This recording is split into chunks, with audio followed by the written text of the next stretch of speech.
Welcome to the Believe, Be Real, Be Bold podcast for authentic daters. I'm your host, Dave in Denver. Each week, we invite expert guests to come share their knowledge, tools, and tips to help you show up as your most authentic self. Thanks, guys, for coming back. I am so pleased to introduce my special guest today, Ms. Jess Ryan. Jess Ryan from San Diego, California. How are you today, Jess?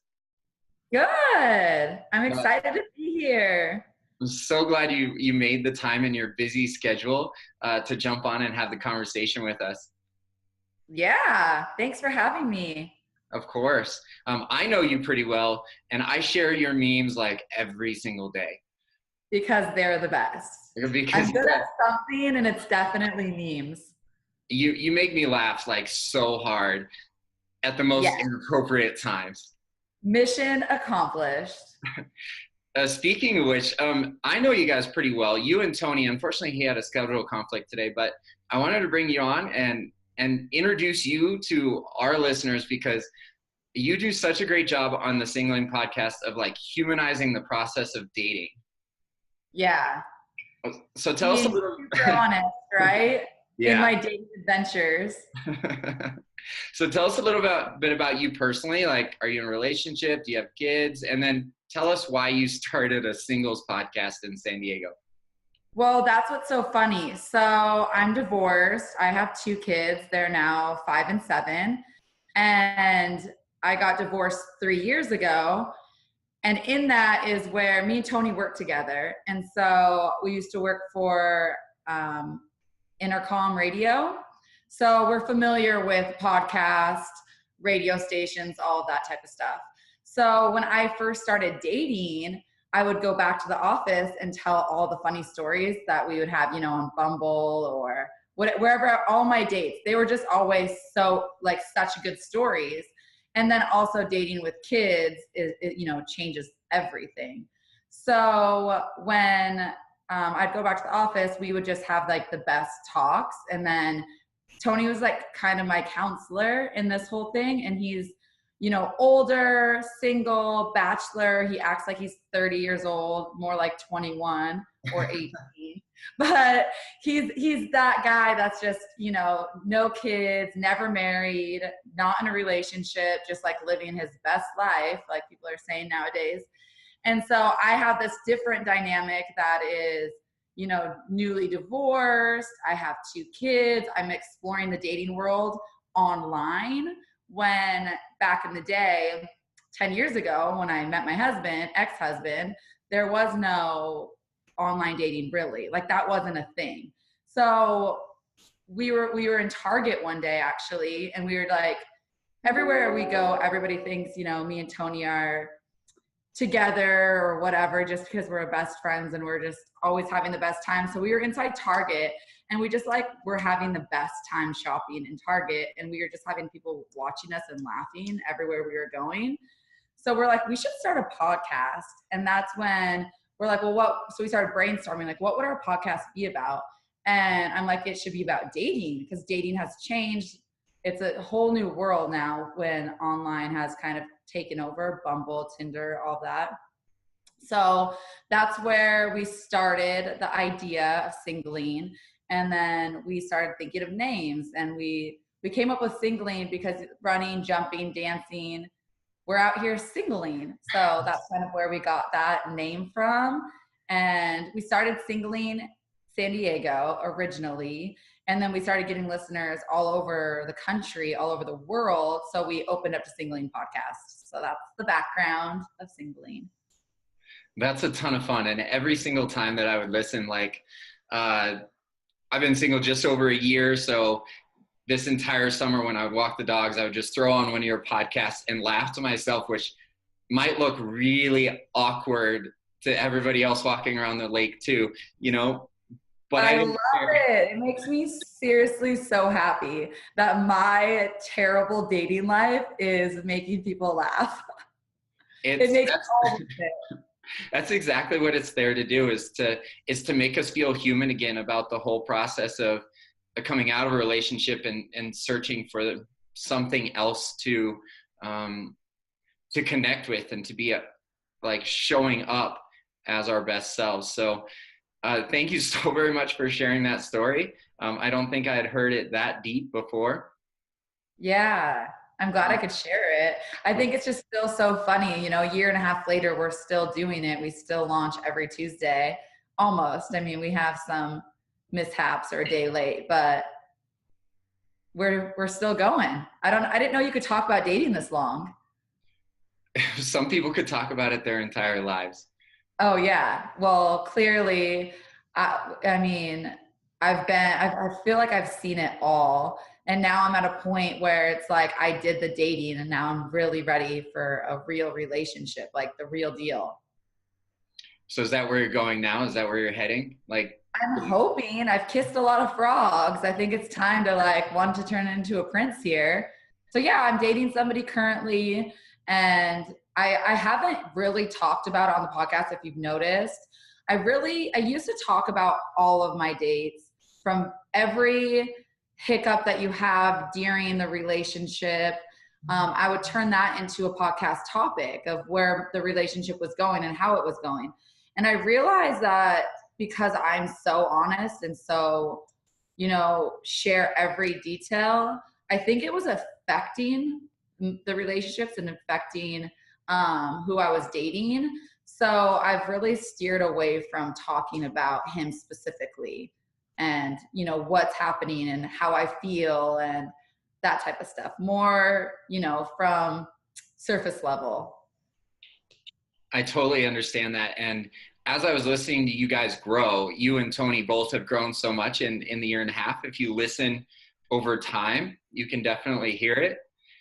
And especially me, because I wasn't ready to really be in a relationship. I was just dating like they were a subject.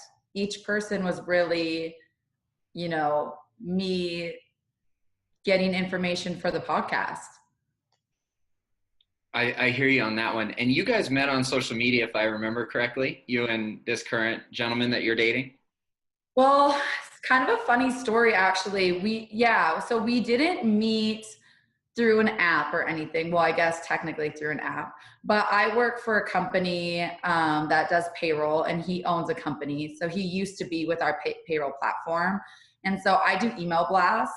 So about a year ago, literally to the date, I sent out an email blast to my entire database, even the do not calls, because I'm just such a brat like that. So it's supposed to be a do not call, do not email list, and you're not supposed to email them. Well, I just emailed everybody. And it went to him, and he was furious that I, spammed him. And so he ended up Googling me, saw that I had a podcast. He has a podcast, and started listening, and then slowly started following me on Instagram and slid into my DMs. And that's kind of how it started. And we've been dating now a few months, I think more officially dating. You think more officially. Welcome to modern dating. Like the question mark, it's always there, right? Yeah, I mean, we haven't had oh, are you boyfriend, girlfriend, labeling it. We have not had that conversation, and I hate that I'm even talking about this right now. I hope he never listens to this. I feel like I can't tell him because I don't want him to listen. Oh, but but yeah, because we haven't gotten there yet. I think that we're on the right path. It feels good. It feels right. And I'm just letting it go with the flow. That's awesome. That's really a good perspective to have. And I saw that was part of your growth over time, or I heard that it was part of your growth over time. So tell me more. Right? So how did you go from being so savage? I'm still savage. Don't you worry. To the point you're at now. How did you arrive? How did you grow over that time? I think a lot of it was, like I said, I wasn't really dating for the right reasons. And they were just a number. I was literally breaking hearts and taking names. I don't know. I just didn't care about them enough. I'm still savage in the point that if this guy started acting, being distant, or, once we have the talk, not really wanting to put a label on it, or started, I always call it consistency. When consistency changes, then that's kind of where it's easy for me to turn it off. Like I would just turn it off and never talk to him again. And that part is where I think that I'm savage when it comes to that. Maybe I'm cold-hearted, but I just don't have time for games. Sure. It's kind of a self-preservation mode, right? You're getting into protecting yourself there. Exactly. And I'm a very independent woman, right? And this is the whole new thing about how we're all independent women out here. We don't need no man. And it's like, I don't need any guy. I don't need anyone, but I want someone. I want to have those feelings, build something special, be a true partner. And that's what I think I've realized over the year and a half, for sure, that I'm looking for like a partner in life. How did you come to that realization? Was it watching other people fail, or going through your own struggles with modern dating? Well, I think a lot had to do with my marriage, actually. I got married super young, had kids really young. I married for completely different reasons. So many women out there are wanting the ring, or, wanting the wedding, wanting the kids. And the guy is really just, anybody can fill that void. The man is just a man that's going to give you all of these things, the wedding, the ring, the kids, but it could be any man. And I think that the problem with women is they convince themselves that they are the right person, that's the right person. But in reality, they were like, my ex-husband was never the right person. Like he just gave me all of those checks that I wanted, the ring, the wedding, the kids. And then it's like, you wake up and realize that we're not meant for each other. And that I was in a very toxic relationship. So I think that I'm now to the point that none of the ring, the wedding, none of that matters to me at all. Like what matters to me is a partner, somebody who's going to, be there. I feel like I'm talking a lot. I'm sorry. Am I talking too much?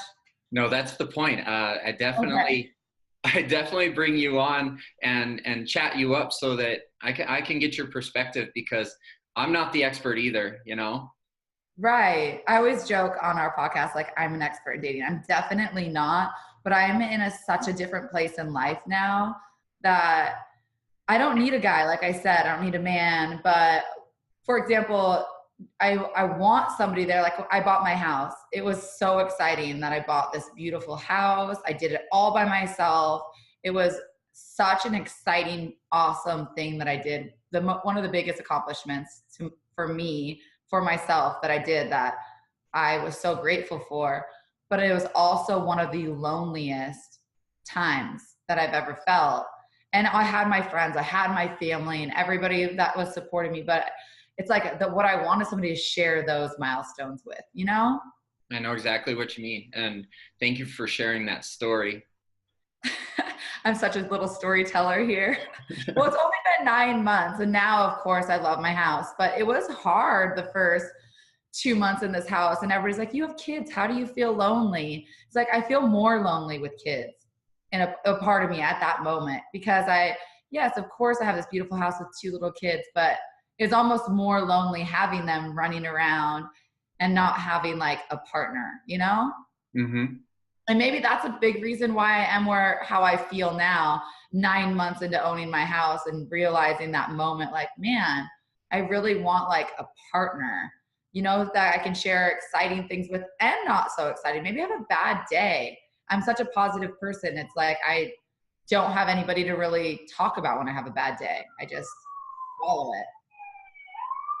I know exactly what you mean. And would you say that it's based on age, or is it based on the work that you put in that kind of resulted in that perspective for you? I definitely don't think it's age. I think if anything, I'm still young. At least I tell myself that I'm still young. I'm only 32. So Yeah, you're still young. I think honestly, It's because I always call myself an old soul, right?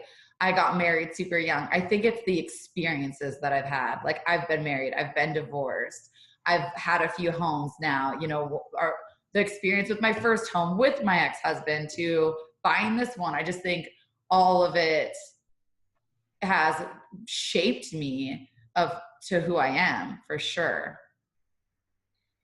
So it wasn't easy though. It was pretty hard to get to that point, wasn't it? Yeah, I think the hardest thing I ever did in my life was to leave my ex-husband. Absolutely, was the hardest thing I've ever done. And then the work that we're talking about, even after that experience, it's still hard, no matter if you're with a toxic relationship or you're leaving that toxic relationship or you're searching for a new one that's refreshing and bold and real. Would you agree? Yeah, and it's terrifying. Like, I'm terrified. And I feel like this is the first time that I'm really willing to like put my true feelings out there and just like let it be, let it happen, and not sabotage it and not just end it when things are looking good or ruin it because I'm scared to like fall in love, because I do think that that's how I was, for sure. I wasn't letting my walls down, I know exactly what you mean. If you, I know we talk a lot, we message back and forth, and it's always on the topic of like, that meme was hilarious, or Right.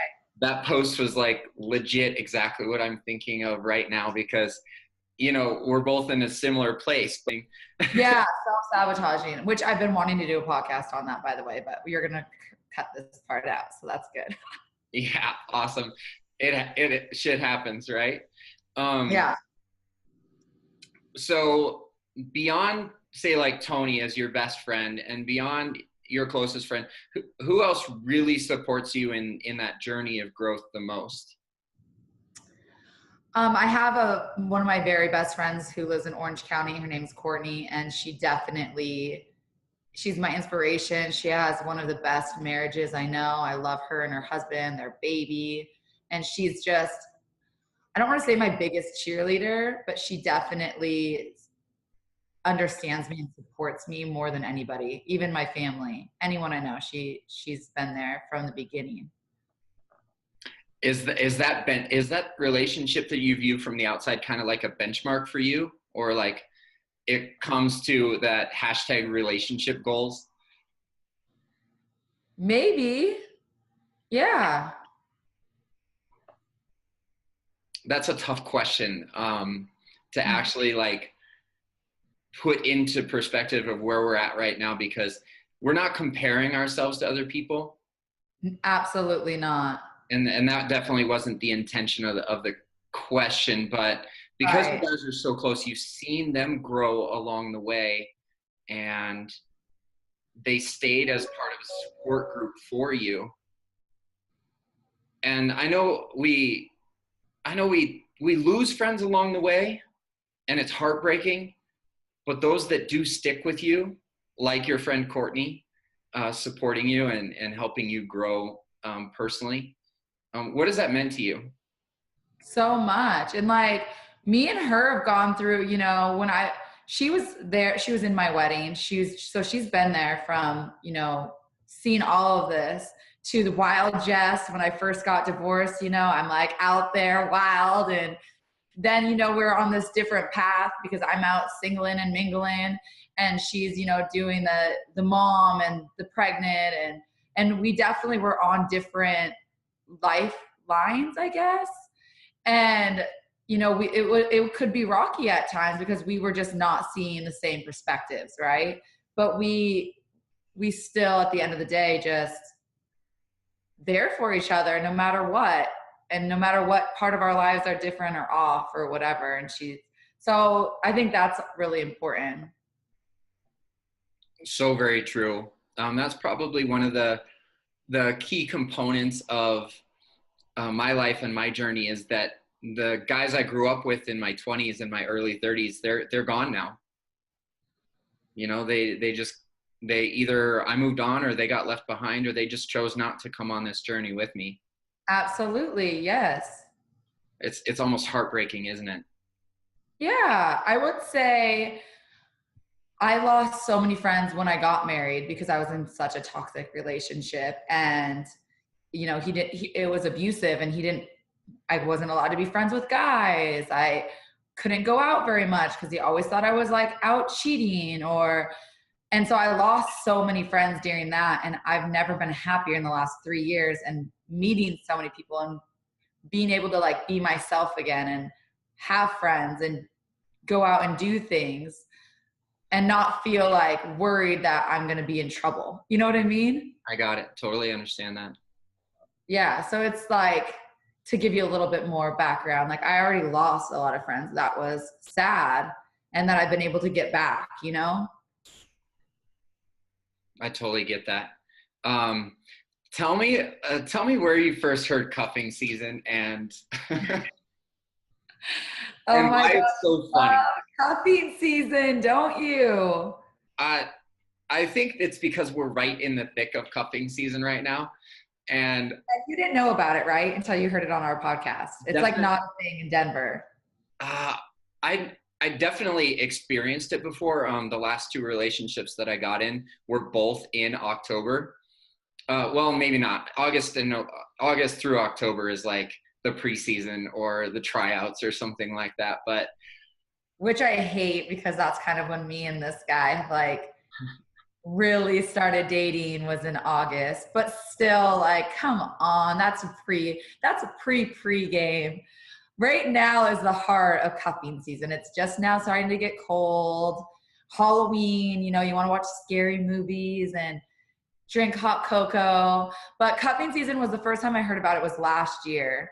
And Tony was the one who actually, I think that he read it somewhere, and we were like, oh my gosh, that's a thing. Like, summer is over. That's where you really want to be single. You want to be out there. You're doing things all day, every day. And then winter comes around and it gets colder. There's holidays. You find somebody and cuff them up. And then we always joke that, Valentine's Day is in February, and if you can make it past Valentine's Day, like, you got yourself a real relationship. Other than that, it starts to fall apart between like December and February. No doubt about that. I guess I would say. No doubt about that. I'm wondering if there's like a biological reason for this, where, animals are having their babies in the spring or whatever, and then humans are like looking to attach, biologically speaking, in the fall. I should have Googled that. It's funny that you say that. I guarantee there's more babies born like 9 months from now and 9 months like after November, December. I bet there is like more babies being built right now. They're being built. You know what I'm saying. I'm not very good with my English language, if you haven't noticed when you listen to the podcast, but it's totally different now.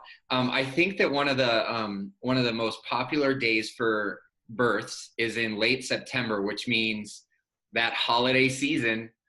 Yeah, I think I read that somewhere. People are needing to get warm in the Thanksgiving to Christmas window, and that's when it happens. That's when it happens, damn it. So if you can escape cuffing season with just a relationship and not a baby, then you're good to go. Jesus, yes. Use contraceptives out there, people. So before we jumped on the podcast or the recording, I put it out to the network and I asked for questions from the audience. Are you down to answer a couple of questions? Yeah. Oh, man. So this one comes from Jeff. He's a massage therapist here in Denver. And he says, I can remember being ghosted a few times in 2011, 2012. And he puts it in perspective of what a great way for me to play the victim role, right? So anyway, on further self-reflection, I didn't get ghosted. It just wasn't a two-way relationship. It was like they were asking all the questions, and yes, I was answering. However, I was asking very few questions, if any at all, of them, unless it probably benefited me. So the question could be, did you really get ghosted? Or if you look in the mirror, was it more like a one-way relationship and now you get to play the victim of being ghosted? So who ghosted who in this situation? Did he ghost her? Or did she ghost him? I would say that she ghosted him because he wasn't showing that interested. Then I definitely think that it was like a two-way. I don't think that he can play victim at all in that role. I think he probably deserved to be ghosted. Right, because he wasn't showing interest at all. Yeah, so it's like, move on. I didn't know that ghosting happened in 2012. So you just like taught me something. I thought that was a new thing that was happening. So I messaged you. I can't believe I'm going to talk about this on the podcast, but I messaged you with my story of ghosting somebody else 7 years ago, right? Right. And of course, I didn't have the term at what I did 7 years ago, but looking back on it, being reminded of dating somebody for a short period of time and then simply just it kind of fizzled out and it faded away. And as opposed to having a really hard conversation of like, hey, you know what? I like you. It's just not the right fit for me. I'm sorry, but now I'm going to move on and I want you to move on too, so that you can find what you're looking for. I feel like, ghosting does suck. It doesn't feel good on anybody. But I do think depending on how long the relationship is, that you should respect the person enough to tell them. So depending on how long that relationship lasted, if it lasted a few months, you should be able to have the conversation like, hey, this isn't working out. I'm going to move on. Now, let's say if you go out on a Bumble date and that you go out a few times, maybe you go out the second time, it's like, it's not going to happen. It's almost, I don't want to say it's acceptable, but it's almost acceptable. Like you don't owe them anything. You don't owe them an explanation of why you don't like them. That doesn't feel good for you. It doesn't feel good for them. So it's almost better just to move it along, Yeah, let it fizzle out. And say that again. I go back and forth on that. Like, is it acceptable? Is it not? It's almost like you've been out with them twice. What do you owe them? I don't like you because this, and this. Yeah, I totally agree. And owing somebody something is always putting yourself up for managing expectations inappropriately. Right.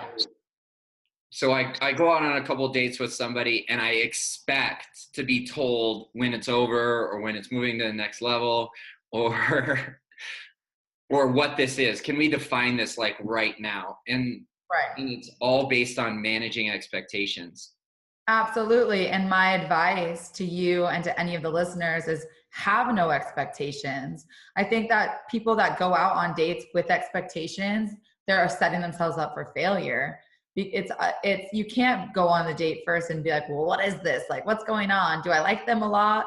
It's like, take a step back, relax, and see kind of where it goes. Like, we're all human. I say that all the time on my podcast. We're all human. Like, let's just get to know each other. You never know. Right. And let the feelings come about organically and naturally, right? Exactly. And that's really what I strive to do.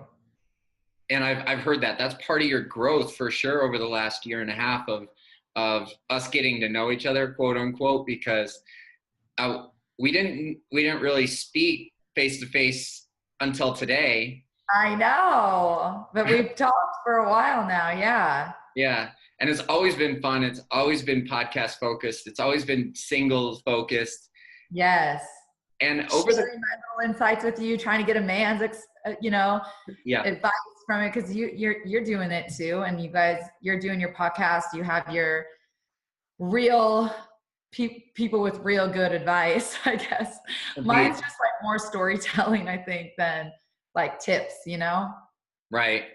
I think that's why I like it so much, is because it's relatable, and it's simply just like understanding that I'm not alone on this process of being single, whether it's in San Diego or it's in Denver.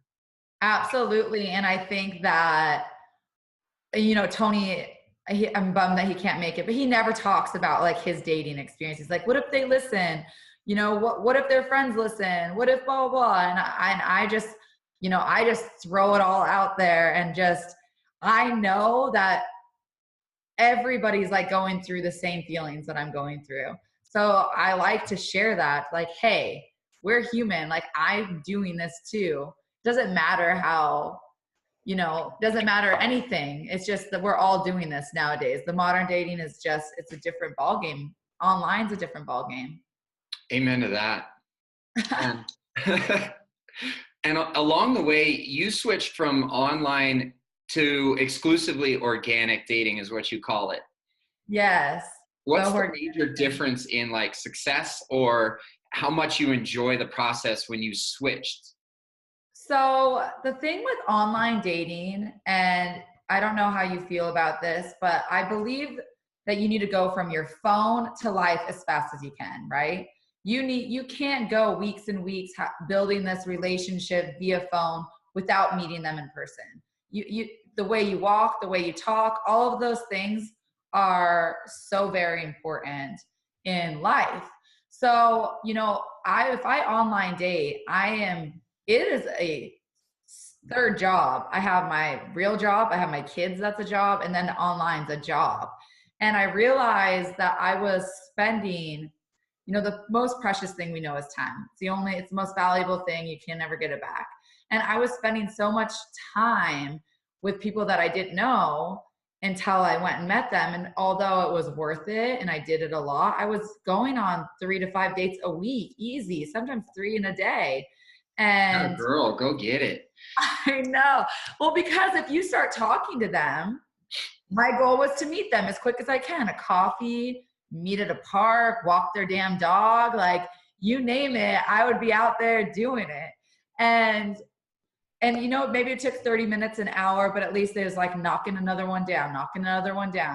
And so I was just over it. It's exhausting. I needed to take a break. And that's when I went to the organic. And, you know, everybody, I feel like that's online dates, they are doing it and then they take a break from it. Maybe they're off for a few months and then they're like, okay, I'm ready to get back out there. And that's kind of where I was at in the whole online dating.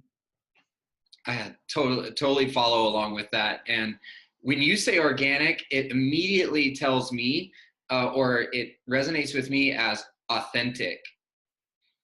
Okay. And what I totally agree about getting it from the phone to in person as quickly as you possibly can, because I meet people online, but I don't date them online. Right. And you don't want to fall in love with this image that you don't know yet. You know, you're going to start building these feelings for them. And then when we talk about expectations, you show up and then they're a disappointment. You know what I mean? I do know exactly what you mean. And that image of like, we're not dating through social media. That's not the first step in the process after you connect on an app and you chat for a few days or whatever.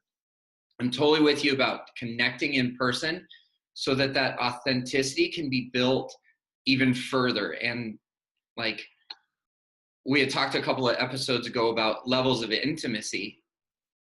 And if you want to build a strong first level of intimacy and not race to any of the other levels, then that in-person connection, communication has to happen. Absolutely. And so when you switch from online to just purely organic, what did you find that was like the best result of that choice? Well, as you can tell, I'm such an outgoing person. Like I think the dating app just opens up a lot of doors because you might cross paths with somebody you would never cross paths with in life. So, you know, walking down the street or you don't hang out at the same places, blah, blah. So I do think that there's a place for online dating. I think that it's an amazing way to meet people, but I'm an outgoing person anyway. It's not hard for me to go to a bar or a baseball game or an event and meet people, meet guys, you know, get phone numbers, whatever. I think that's not ever been an issue for me. But I I think it's just like putting yourself out there more and more. I think because of online, guys are not as approachable, or not. I mean, they don't approach you as much, say, as they would 10 years ago. What do you think of that? Oh, because they didn't have another choice 10 years ago. Yeah, now you can hide behind your phone. And that's to the true detriment to building quality and authentic relationships, in my opinion. Yeah, and I think, you know, being a woman too, and being the one that's going in, like we've talked about many times on the podcast when I was going organic, is you kind of throw them for a loop. So when I go up to guys and I'm like, hey, like, and I'm the one hitting on them or asking for their numbers, then men are like, holy shit, what just happened? And then it's also, who knows if that's good or bad or different, you know? I know exactly what you mean. And speaking of that, you said earlier that he slid up into your DMs. What do you mean by that? So he slid into my DM on Instagram. So he started following me on social media. When he would see out, he lives in one of the beaches here. So when I would be like near where he is, he'd be like, oh, I live here. I live, you know, what are you doing? How long are you going to? And he'd try to meet up with me through Instagram when I'd come into town. I'm like, oh, this guy, he's just some listener. Like, I didn't think that he even really just liked me. I thought he was just some listener. Uh-huh. And who knows if he likes me now, just kidding. But, so he'd always be like hitting me up direct message. And I was just like, who is this guy? And then he told me like how he found me. And when he said Paychecks, the company I work for, I was like, oh my gosh, this is a funny story. I got to meet up with this guy. And it still took me, you know, probably a good 3 months of him hitting me up before we ever even actually met in person. And he came and hung out with us one like Thursday. It was actually the day after Valentine's Day. I ended up taking the day off of work. I was extremely hungover. I went to one of my favorite pho places, and we were just getting wasted at like noon on a Thursday. And he came and met up with us, and I still don't know how he talks to me because I was wasted. I had like no makeup on from like, we woke up and like went there. It was just, it's a really funny story. But we didn't start like even, you know, crossing paths or like crossing the friends to like dating or even like that thing for a long time till recent, you know? Yeah, I I know. definitely put the friend zone. You know me in the friend zone from the podcast. I put guys in the friend zone because I got to feel them out, see if they just want to sleep with me or, you know, because nowadays you don't know. I don't want some guy who just wants to like sleep with me. Because you're at the point in your life and your growth that you want more. Yes, exactly. And I liked him too much as a friend to cross that line, because now that this line is crossed, it scares me because I'm going to lose him as a friend at this point as well. And it took me a long time to move him from being like, you know, I think that this guy is super cool and I want him to be a part of my life. So I don't want to have a relationship with him, you know? I know exactly what you mean. And we could probably spend a whole nother podcast on just talking about can exes be friends, or should they be friends? And and I have a few on podcasts, and I do have one guy that is still my friend, but you know, I don't think they should be. And and at this one, I don't think we would be or could be. It depends on how far you go down that road, you know? I do know. Absolutely. So when I first began this podcast, I thought it was just going to be like, hey, where do we go find authentic people in Denver to hang out with and build a connection with? And you've already listed off like the ballpark or the grocery store or places that you could meet somebody authentic. But if you were to give like the one key piece of advice for our listeners on how to show up as like your most authentic self, what would it be? Show up with no expectations. Be true. Are you talking about online, right? Online dating? No, I just think as like a true representation of who you are. Well, you know, that's the problem nowadays, as everybody is afraid to be who they are. I know you've noticed it. Nobody talks about their family, their siblings. Like sometimes you could be dating somebody for months and not even know if they have a brother or sister or their names. And I think that the only way to build a true connection and be authentic is to share real life things that are happening, not the surface level, not where are we going for happy hour or what are we going to do this weekend, but like real things in your life. Maybe what's going on at work, real true things. Yeah, take off that mask and get real with people, because not everything is okay from day to day. We're ups and downs. We have peaks and we have valleys, and we need to be honest with those people that are closest to us in order to really deeply connect.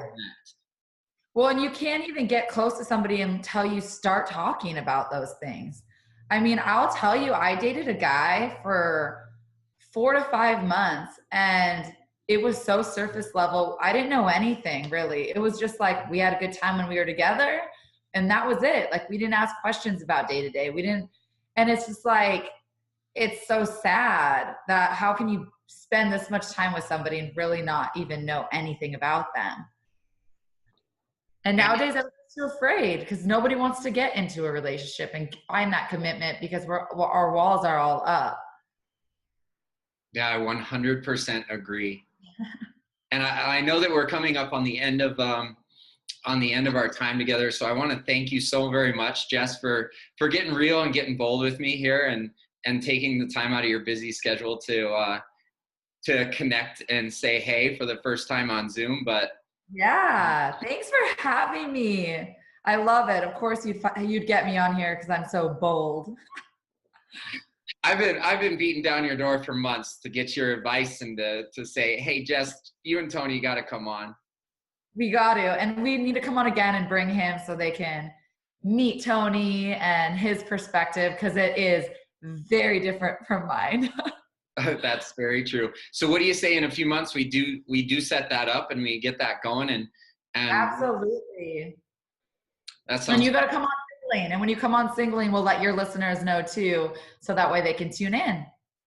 Thank you for the invite, and I am totally down to do that. We can talk about setting expectations, having expectations, all the things that we know could fill an entire podcast. But we didn't get a chance to talk about today. So thank you so very much for your time. And if Jess gave you a little snippet into her world, please listen to the whole story on The Singling. What is the handle for the podcast? Singling Podcast. You can find us on Instagram, Facebook, and then anywhere you find your podcasts. The Singling Podcast on your favorite platform. And just Singling, SINGLING podcast. All right. I'll be sure to put the link in the show notes below, guys. But if you had a good time listening to Jess today and can't wait to learn more about Tony, then please give them a listen on the podcast because they are so entertaining. Thank you. Thanks again. My pleasure, Jess.